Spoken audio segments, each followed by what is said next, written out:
हमने बहुत बार सहन किया, बहुत बार सहन किया, और जब हमने जवाब दिया तो कि पूरी दुनिया को यह समझ में आया कि अब भारत केवल सुनता नहीं है, अब गूंजता है भारत। मित्रों नमस्कार, विकलेश हूं मैं और आप देख रहे हैं विकलेश हूं मैं, कहानियां सुनाता हूं, कहानी सुनाऊंगा। मित्रों, आज ये जो शो है ये इस समय पर हो रहा है जब हमारे देश के हृदय पर एक बड़ा गहरा जख्म किया गया है। हाल ही में पहलगाम में एक कायराना आतंकी हमला हुआ जिसमें निहत्थे लोग धर्म पूछकर मारे गए, लेकिन निशाने पर सब थे। और यह हमला केवल सिर्फ उन लोगों पर नहीं था, यह हमला था हमारी आस्था पर, यह हमला था हमारी संस्कृति पर। हमारी जो सहिष्णुता है उसको हमारी कमजोरी समझने की कोशिश की गई, पर दुश्मन शायद भूल गया कि भारत की आत्मा को चोट पहुंचाना अब आसान नहीं है, क्योंकि यहां हर एक आंसू एक प्रतिज्ञा बन जाता है।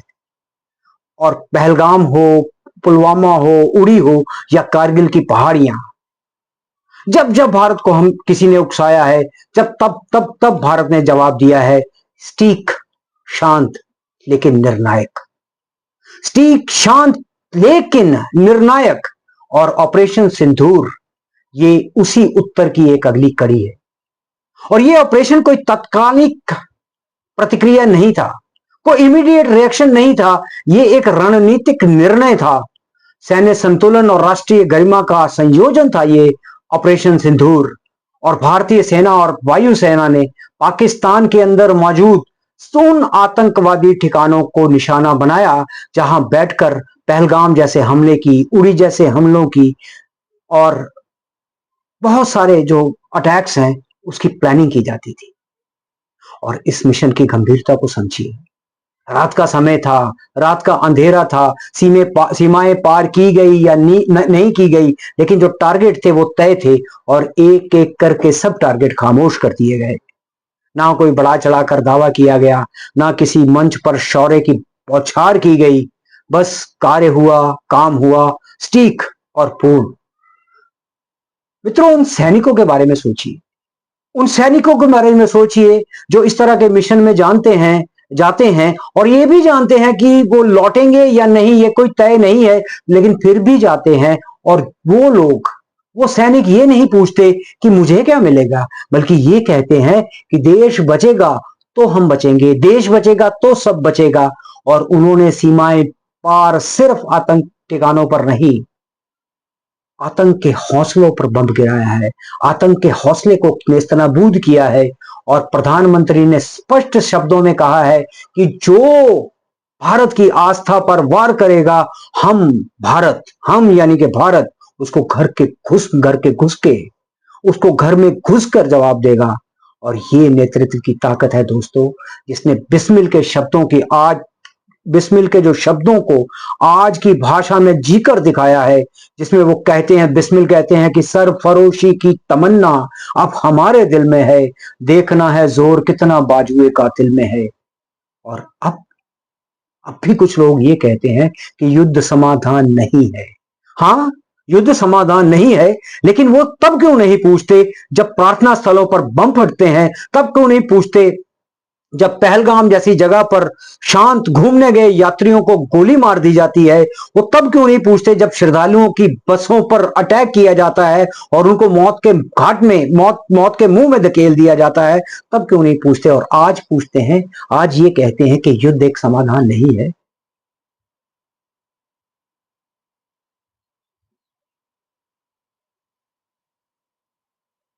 आज के इस कार्यक्रम को मैं उन वीरों को समर्पित करता हूं जो ऑपरेशन सिंदूर का हिस्सा रहे, और उन श्रद्धालुओं को, उन निर्दोष लोगों को जिनकी जान पहलगाम जैसे हमलों में गई। और अब वक्त है कि बिस्मिल के शब्दों को हम फिर दोहराएं, एक प्रार्थना की तरह, एक संकल्प की तरह, कि सरफरोशी की तमन्ना अब हमारे दिल में है, देखना है जोर कितना बाजुए कातिल में है। और है लिए हथियार दुश्मन ताक में बैठा उधर, और हम तैयार हैं सीना लिए अपना इधर। खून से खेलेंगे होली गर वतन मुश्किल में है, सरफरोशी की तमन्ना अब हमारे दिल में है, और वक्त आने पर बता देंगे तुझे आसमान। हम अभी से क्या बताएं क्या हमारे दिल में है। सरफरोशी की तमन्ना अब हमारे दिल में है। देखना है जोर कितना बाजुए कातिल में है। हाँ, विकलेश हूं मैं, विकलेश हूं मैं। और जब जब मेरे देश, मेरे भारत, मेरी संस्कृति पर वार होता रहेगा, तब तब मैं सामने आऊंगा और कहूंगा, क्योंकि विकलेश हूं मैं, एक शब्द नहीं है, मैं आवाज हूं देश की। मैं देश की आवाज हूं, और जब जब मेरे देश पर हमला होगा, ये आवाज गूंजेगी और जय हिंद, जय वंदे मातरम के नारे लगाएगी। और मित्रों, इस जय हिंद और जय वंदे मातरम के नारों के साथ मैं आपको एक छोटी सी कहानी सुनाता हूं। और ये कहानी हमारी कहानी है, ये हमारी कहानी है, हमारी संस्कृति की कहानी है। ये कहानी आप पहली बार नहीं सुन रहे हैं, ये कहानी आपने कई बार सुनी है, और ये कहानी आपने देखी भी है। एक बड़ा मशहूर किस्सा है कि एक व्यक्ति ने एक अजगर पाला मित्रों। वह उसे धुतकारता, साथ में भोजन करवाता। छोटा सा अजगर था, छोटा सा अजगर था। वह उसको साथ में रखता, उसको नहलाता धुलाता, और रात्रि में उसके साथ सोता। दोस्त उसको चेताते कि ध्यान रखना, ये अजगर है और इसका स्वभाव है, ये निगलता है, ये निगलता है, और एक दिन ये तुम्हें भी निगल जाएगा। वो व्यक्ति हर बार उत्साह में ये कहता, उत्तर में सिर्फ यही कहता कि नहीं नहीं, ये अजगर है, लेकिन इसको मैंने पाला है, ये मेरा बच्चा है, ये मेरा भाई है। मित्रों, समय बीता, समय बीता, और वो अजगर बड़ा होता गया, बड़ा होता गया। लेकिन वो व्यक्ति हर रात उसे अपने साथ सुलाता। लेकिन अब जो अजगर की जो हरकतें थी, बड़ी बड़ी अजीब सी होने लगी। वो अपने शरीर को पूरी तरह से उस व्यक्ति के साथ लिपटा देता, लिपट के उसके साथ सोता, और स्वयं अपने आप को फैलाता, फैलाता जैसे नाप ले रहा हो उस व्यक्ति का। और धीरे धीरे धीरे उस अजगर ने खाना बंद कर दिया, खाना पीना सब बंद कर दिया, कुछ भी नहीं खाता। ये व्यक्ति बड़ा चिंतित हुआ, वो व्यक्ति उसकी सेहत को लेकर बड़ा चिंतित हुआ। उसको ये लगा कि ये अजगर मर जाएगा, ये मर जाएगा अगर ये खाएगा नहीं। और वो एक डॉक्टर के पास उसको लेके गया। डॉक्टर ने एक बड़ा रहस्य उद्घाटन उसके सामने किया। उसने ये कहा कि ये बीमार नहीं है, ये बीमार नहीं है, ये तुम्हें नाप रहा है, ये तुम्हारे सोने का इंतजार करता है, ताकि लिपट कर तुम्हें तुम्हें नाप सके, और अपने आप अपने शरीर को तुम पूरी तरह निगलने के लिए तैयार कर सके। ये तुम्हारे सोने का इंतजार करता है, ये तुम्हारे प्रेम के लिए नहीं, ये उसकी भूख है जो तुम्हें निगलना चाहता है। ये तुम्हें निगल लेगा, इसलिए तुम इसके बारे में ध्यान देना छोड़ दो, तुम इसको छोड़ दो। ये तुमने वह तुम्हारी दया और तुम्हारे विश्वास के साथ इतना बड़ा हो गया है, और अब तैयार है तुम्हें निगलने को। मित्रों, उस दोस्त को, उस व्यक्ति को उस दिन बड़ा गहरा सदमा पहुंचा, गहरा सदमा पहुंचा कि जिसको मैंने पाला है वो मुझे ही निगलने के लिए तैयार है।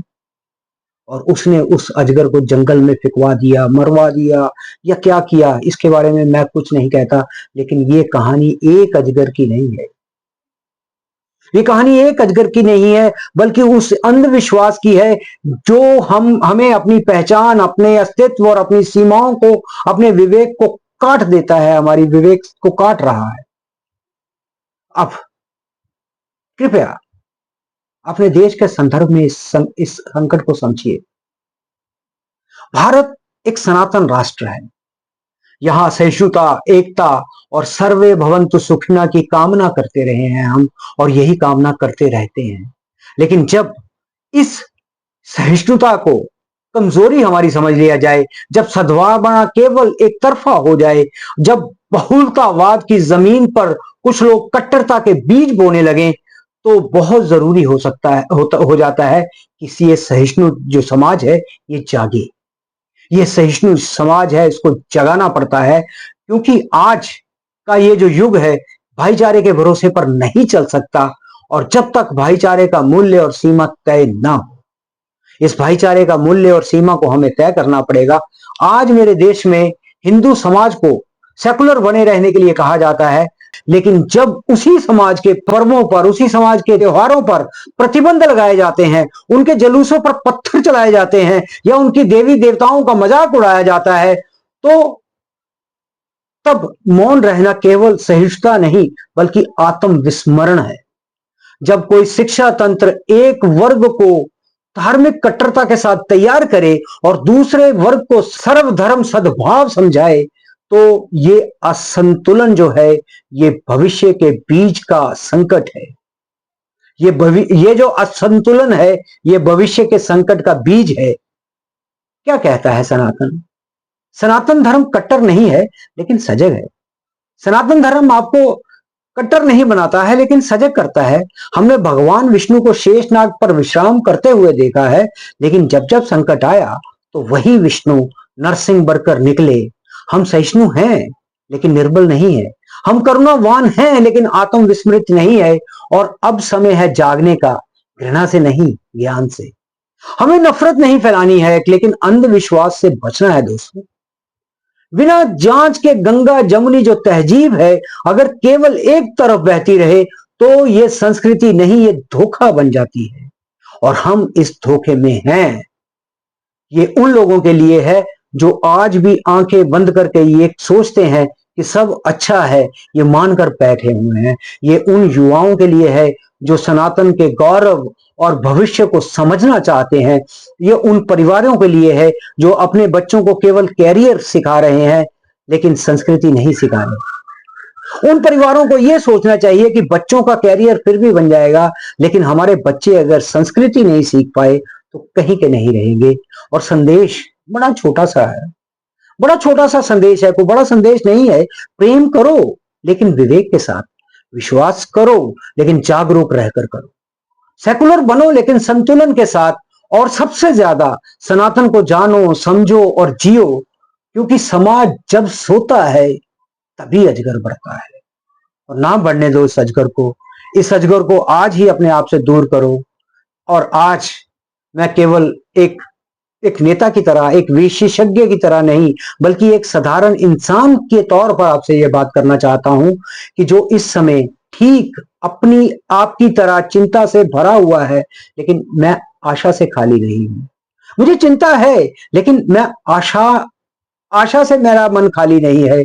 हम एक चुनौतीपूर्ण दौर में हैं। बाहर युद्ध की आहट है और भीतर हम शांति की तलाश कर रहे हैं। और हर एक समाचार चैनल, हर एक सोशल मीडिया पोस्ट एक बेचैनी भर देता है दिल में। लेकिन ऐसे ही समय है जब मानवता की सही परीक्षा होती है दोस्तों।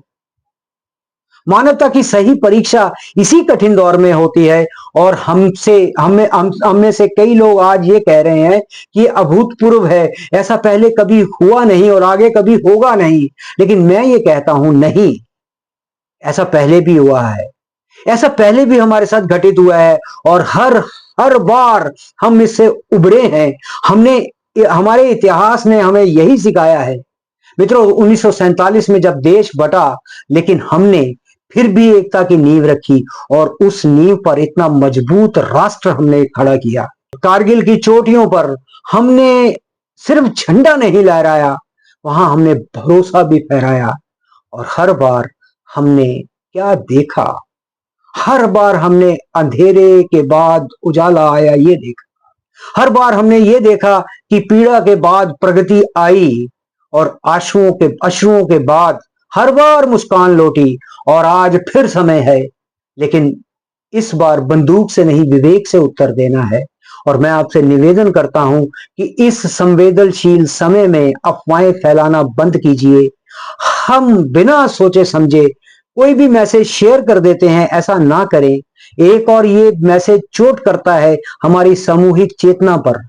मित्रों, सरकारें अपनी काम कर रही हैं, हमारा हर सैनिक अपनी सीमा पर अडिग है और सजग है हमारी राष्ट्र की चेतना के लिए, सजग है वो हमारी राष्ट्र को बचाने के लिए। लेकिन इस राष्ट्र की आत्मा हम हैं, आप हैं, हम हैं। हमारा मनोबल, हमारी करुणा, हमारा संयम, यही राष्ट्र की असली शक्ति है। और कभी कभी जब संकट हमारे सामने खड़ा होता है तो जीवन हमसे ये पूछता है कि क्या हम केवल दर्शक बने रहेंगे? लेकिन हमें दीपक बनना है जो अंधकार को चीर कर रोशनी फैलाएगा। और मैं ये कहता हूं कि आज आलोचक बनने का समय नहीं है, आज मार्गदर्शक बनने का समय है। आज डर फैलाने का समय नहीं है, आज साहस बांटने का समय है और साहसी होकर देश के लिए खड़े होने का समय है। आज हर दिन अपने आसपास की सुंदरता को देखिए, फूलों को देखिए, बच्चों की हंसी को देखिए और सूरज की उस पहली किरण को देखिए। और सबसे बड़ी बात यह है कि किसी के मन की, किसी के आंखों की आशा बनिए, एक मुस्कुराहट भी दीजिए, एक शब्द को, एक शब्द सहारे का दीजिए किसी को, और किसी के डर को हल्का कीजिए। किसी को डराइए मत, उसका डर हल्का कीजिए और उसे कहिए ये समय है और ये समय बीत जाएगा। जैसे हर रात के बाद भोर होती है और हर सर्दी के बाद बसंत आता है। हम फिर मिलेंगे, हम फिर मिलेंगे, बिना डर के मिलेंगे, हम फिर गले मिलेंगे, बिना संदेह के गले मिलेंगे, और हम फिर गाएंगे, उसी उमंग के साथ गाएंगे। और आज जब अगली अब जब अगली पीढ़ियां हमसे पूछेंगी, जब दुनिया डगमगा रही थी तो तुमने क्या किया, तो हम ये कह सकेंगे, हमने डर नहीं फैलाया, हम डरे नहीं, हम भागे नहीं, हमने हिम्मत बांटी, हम आलोचक नहीं बने, हम दीपक बने। और आज सब स्वस्थ रहें, सुरक्षित रहें और आशावान रहें। भारत माता की जय।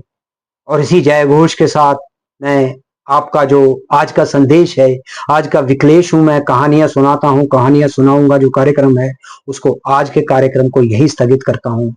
और आप सबसे ये अपील करता हूं कि आशावान बने रहिए। फिर मिलेंगे हम बिना डर के, फिर गले मिलेंगे बिना संदेह के, और हम फिर गाएंगे, फिर कहेंगे कि सरफरोशी की तमन्ना अब हमारे दिल में है, देखना है जोर कितना बाजुए कातिल में है। जय हिंद, जय भारत।